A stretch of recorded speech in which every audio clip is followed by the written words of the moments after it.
ఈ కళ్యాణ మండపం అద్దెంతో తెలుసా? రోజుకి 5 లక్షలు. 5 లక్షలా? ఇక్కడే మా భైరవి పెళ్లి నేను చేయాలనుకుంటున్నా. ఇక్కడ ఒకేసారి 2000 కార్లు పార్కింగ్ చేయొచ్చు. చూసావా ఎంత పెద్ద కార్ పార్కింగ్? మా బాలయ్య పెళ్లికి అన్ని కార్లు వస్తాయా? రా చూడు, ఈ హాల్లో ఒకేసారి 3000 మంది పైగా కూర్చోవచ్చు. అంతమందా? ఎస్. ఈ చాముండేశ్వరి కూతురు పెళ్ళంటే ఏమనుకున్నావు? సెంట్రల్ మినిస్టర్స్ దగ్గర నుంచి ఇంటర్నేషనల్ సెనేటర్స్ వరకు అందరూ గొప్ప గొప్ప వాళ్లే అతిథులు. అవునమ్మా, బాలయ్య పెళ్లి అంత గొప్పగా జరుగుతుందని వాడి జాతకంలోనే రాసుందమ్మా. ఇక్కడ ఒకేసారి 1000 మంది పైగా భోజనం చేయొచ్చు. 1000 మందా? నా ఓటోల్లో ఎప్పుడైనా ఎలక్షన్స్ అప్పుడు 20 మంది వస్తేనే ఇరుకైపోతుందమ్మా. నిజంగా మా బాలయ్య అదృష్టవంతుడమ్మా. అవును, నీ కొడుకును పెళ్లి చేసుకుని నా కూతురుని ఇంటికొచ్చి ఏం చేయాలి? నీ హోటల్ పక్కనే ఇంకొక హోటల్ చూసించావా? అలాగే ఇడ్లీ ఎలా చెయ్యాలో, ఎంత పిండి వేయాలో, ఎంతసేపు ఉడికించాలో అన్నీ నేర్పిస్తావా? ఏంటమ్మా మీరు మాట్లాడేది? మా బాలయ్యతో మీ భైరవి. నా కూతురు పేరు చెప్పడానికి నువ్వు ఇంత తడబడుతున్నావే. నీ కొడుకు పేరు నా నోటితో అనడానికి నాకు ఎంత అసహ్యంగా ఉంటుందో నీకు తెలుసా? మీ అమ్మాయి మా బాలయ్యని ప్రేమించిందమ్మా. ఈ చెత్త కథలు నాకు చెప్పకు. మీలాంటి వాళ్ళు ఎలాగోలాగా ఒక అందమైన అబ్బాయిని కనడం, వాడిని అచ్చోసిన ఆబ్బోతులాగా పెంచేసి ఊరి మీద వదిలేడు, వాడితో ఒక అందమైన డబ్బున్న అమ్మాయిని పట్టుకోమనడం, ఆ అమ్మాయి ఆస్తిని కాజేసి మీ అందరూ హ్యాపీగా సకుటుంబ సపరివార సమేతంగా సంతోషంగా సెటిల్ అయిపోవడం. లండన్లో మగవాళ్లతో కూడా వ్యభిచారం చేయిస్తుంటారని విన్నాను. కానీ ఇండియాలో, అది ఆంధ్రాలో ఈ పని మొట్టమొదటిసారిగా మొదలుపెట్టిన ఆడదాన్ని నిన్నే చూస్తున్నాను. దీనికి పేరేమిటో తెలుసా? Mail prostitution. నీకే ఒక ఆడపిల్లుంటే దాని మీదే బ్రతికేదాన్ని. కొడుకు కాబట్టి ఇలాంటి బిజినెస్ మొదలుపెట్టి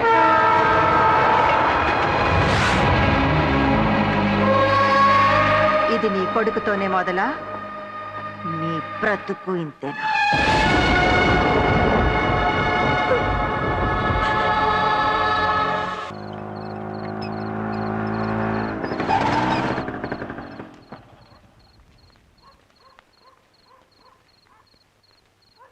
ఏమిటి అందరు అలా ఉన్నారు? ఏమైంది? పొద్దుననగా వెళ్ళింది మీ అమ్మ ఇంకా రాలేదు బాబు. ఎక్కడికి వెళ్ళిందో ఏమైందో తెలియదు. పొద్దుటించి కనపడటం లేదా? ఏమిట్రా మీరు అనేది? అమ్మా ఎక్కడెక్కడికి వెళుతుందో మనందరికీ తెలుసు కదా. వెళితే సూపర్ మార్కెట్కి, లేదంటే రైతు బజార్కి, అది కాదంటే నీ పుట్టినరోజప్పుడు గుడికి. అన్ని చోట్ల వెతికాం బాబు, ఎక్కడా కనిపించలేదు.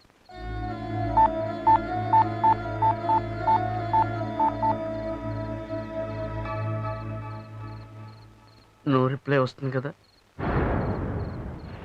పొద్దుటి నుంచి అదే వస్తుంది. నేను గ్రాండ్గా పెద్ద కాపు లేఅవుట్ ఏరియాలో కళ్యాణ మండపం ఫిక్స్ చేసి మీ పెళ్లి ఏర్పాట్లు చేస్తుంటే ఈ సమయంలో వాళ్ళమ్మ మిస్ అయిందా? పోలీస్ కంప్లైంట్ ఇచ్చారా? పోలీస్ కంప్లైంట్ ఎందుకమ్మా? సరళమ్మ ఏం తప్పు చేసిందని? మాలాంటి వాళ్ళు తప్పు చేస్తే తను వచ్చి మమ్మల్ని విడిపించుకొచ్చేది. అలాంటి సరళమ్మ. అర్థం లేకుండా మాట్లాడకండి. 2 రోజులుగా మనిషి కనపడడం లేదంటే మనం వెళ్లాల్సింది పోలీస్ స్టేషన్కే. మనం పోలీసుల్ని కన్సల్ట్ చేస్తేనే కదా ఏమైందో ఏం జరిగిందో తెలుస్తుంది. భైరవి, వద్దు భైరవి, అలా ఆలోచించుకో. నేను తట్టుకోలేను.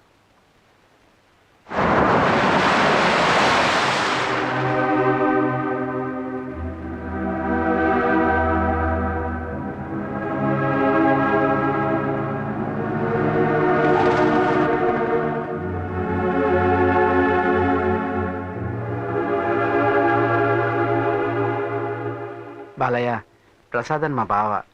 గాజువాక్ గవర్నమెంట్ ఆసుపత్రిలో కాంపౌండర్గా చేస్తున్నాడు. మన అమ్మ కనిపించకుండా పోయిన రోజు వీళ్ళ ఆసుపత్రికి 3 గుర్తు తెలియని శవాలు వచ్చాయంట. సరళమ్మకి హాస్పిటల్కి వెళ్ళాల్సిన అవసరమే ఉంది.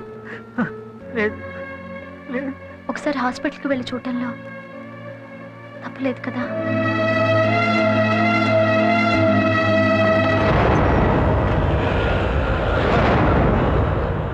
వీరయ్య 3 రోజుల క్రితం వచ్చిన అన్నోన్ బాడీ చూపించండి.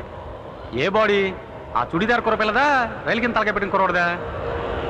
మన పెద్ద కప్పులేవటి ఏరియాలో కళ్యాణ మండపం ఎదురుగా యాక్సిడెంట్ అయిన ముసలావిడ. ముందు వస్తువులు తీసుకొస్తాను, ఆవిడ వినేమో చూడండి, తర్వాత బాడీ చూపిస్తాను.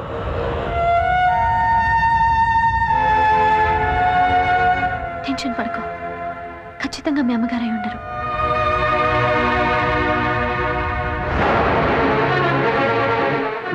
ఒకటి పెట్టుకో.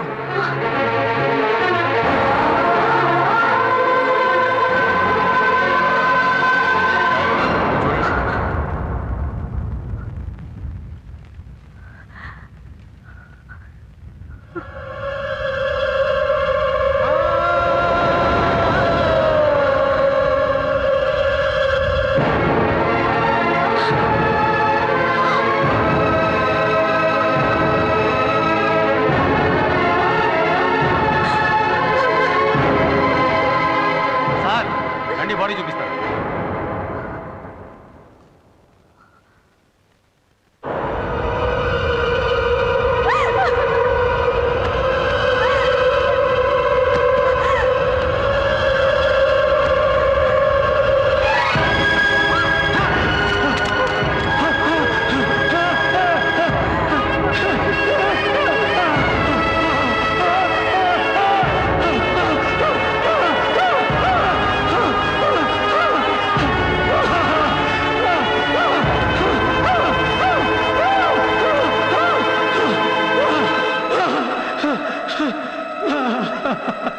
ఏమైందో ఏంటో ఆ నవమా కళ్యాణ మండపం ఎదురుగా అంత ట్రాఫిక్లో శవం నడిచినట్టు నచ్చింది. నిమిషాల్లో శవంగా మారింది పాపం.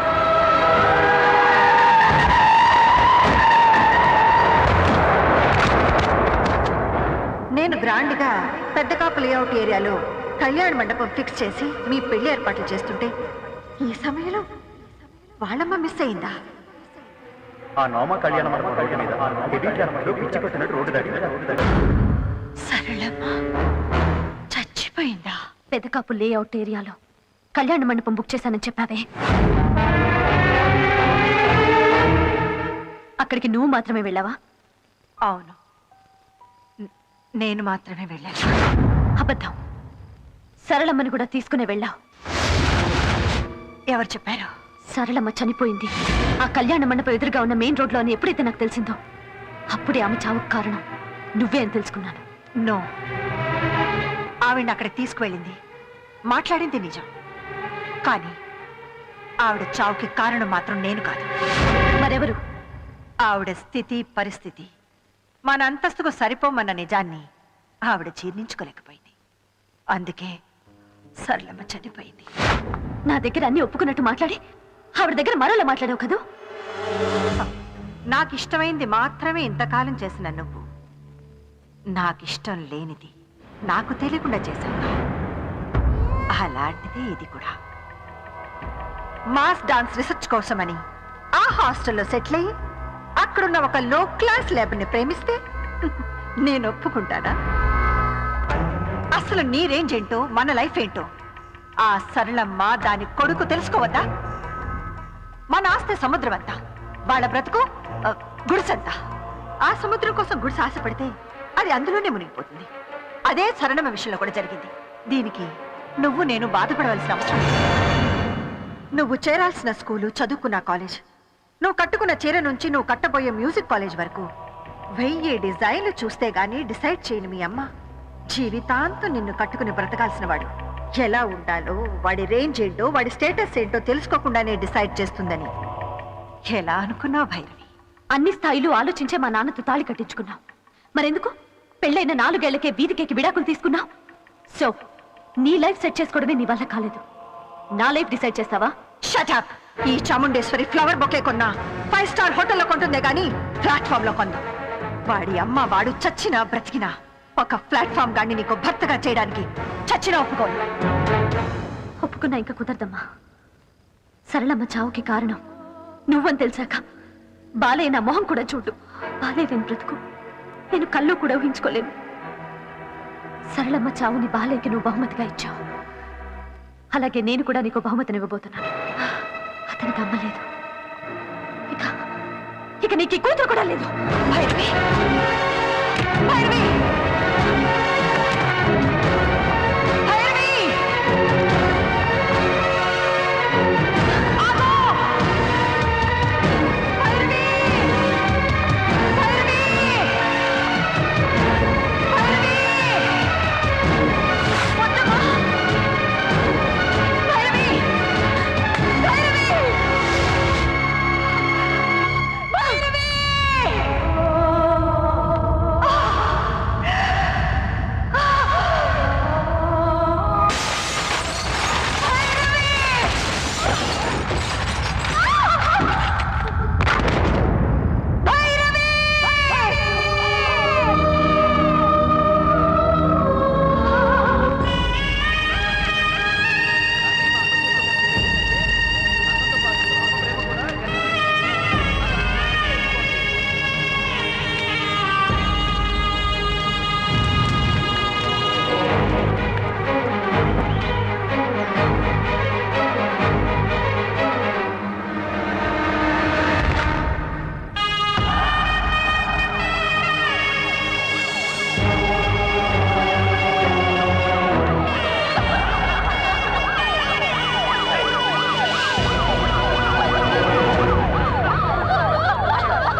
బాడీని భార్య వాళ్ళ అమ్మగారు వాళ్ళ ఊరికి తీసుకెళ్ళిపోయారంట.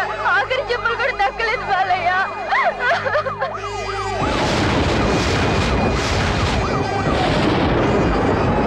చాముండేశ్వరి గారి అహంకారానికి నా తల్లి భైరవి బలయ్యారు. నా తలరాతను మార్చిన భైరవిని నడి రోడ్డు మీద గీతగా మాత్రమే చూడగలిగాను. కనీసం శవాన్ని కూడా చూడలేకపోయాను. నా తల్లి భైరవి కాలనీ వాళ్ళు అందరినీ పోగొట్టుకున్న నేను ప్రాణమున్న శవంగా మిగిలిపోయాను. ఏం చెయ్యాలి, ఏం చేయడం కోసం బతకాలి? పిచ్చెక్కించే ఆలోచనలతో పిచ్చివాడినైపోయాను. కళ్ళు ఉండి గుడ్డివాడినైపోయాను. చీకట్లో గుడ్డివాడి ప్రయాణం. ఎందుకు, ఎక్కడికి తెలియని పయనం. అలా దారి తెన్ను లేకుండా సాగిపోతున్న నాకు ఓ రోజు గంగానదిలో నా భైరవి కలలా కనిపించింది. ఏంటి బాలయ్య ఇది? నీ జీవితం ఇలా ముగిసిపోవడానికేనా నేను నిన్ను ప్రేమించింది? నన్ను మీ అమ్మగారిని నీ నుంచి దూరం చేసిన వాళ్ళకి నువ్వు గుణపాఠం చెప్పవా? నువ్వు బ్రతకాలి. నీకోసం బ్రతికే వాళ్ళ కోసం నువ్వేంటో నిరూపించాలి. అంతేకాదు, నాకు దక్కని నీ ప్రేమ నా చెల్లెలు కళ్యాణికైనా దక్కాలి. నేను పొందలేని జీవితాన్ని నా చెల్లెలు కళ్యాణి నీతో పంచుకోవాలి. కళ్యాణి కోసం మా అమ్మ నీకంటే గొప్ప అల్లుడు లేడని నిన్ను బ్రతిమలాడాలి.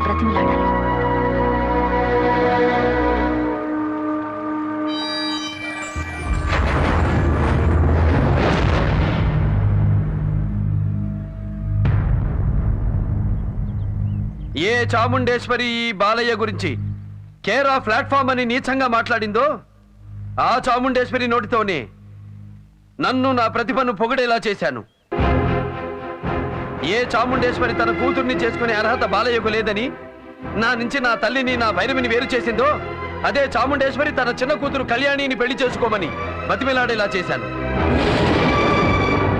చెప్పండి చాముండేశ్వరి గారు, ఇప్పుడు మీ అమ్మాయి కళ్యాణికి తాడి కట్టి తీసుకెళ్లి ఏం చేయమంటారు? ఇంకో ఇడ్లీ కొట్టు పెట్టించమంటారా? ఇడ్లీలు ఎలా వేయాలో, చట్నీ ఎలా రుబ్బాలో నేర్పించమంటారా? చెప్పులు కుట్టుకునే వాడి కొడుకు అబ్రహాం లింకన్, ఒకప్పుడు అమెరికా ప్రెసిడెంట్, తెలుసు కదా? చిన్నతనంలో ఇంటింటికి న్యూస్ పేపర్లు వేసి కష్టపడిన ఏపీజే అబ్దుల్ కలాం ఇప్పుడు ఇండియా ప్రెసిడెంట్. ఏ మనిషికైనా ఎంట్రీ ముఖ్యం కాదు, ఎగ్జిట్ ముఖ్యం. ఎక్కడ పుట్టాడన్నదే ముఖ్యం కాదు, ఏమి సాధించాడన్నదే ముఖ్యం.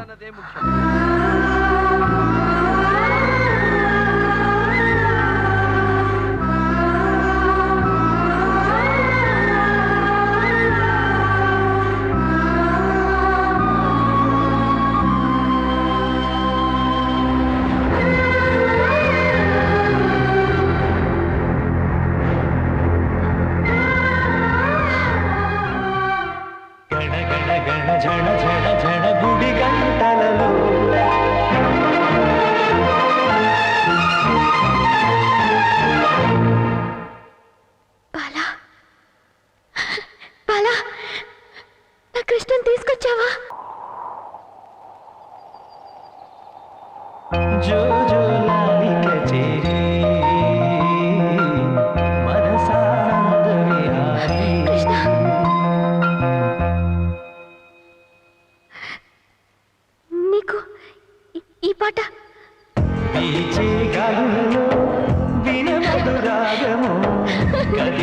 ఆకులలో కలలొక తాళము జగమే నాటక చేరి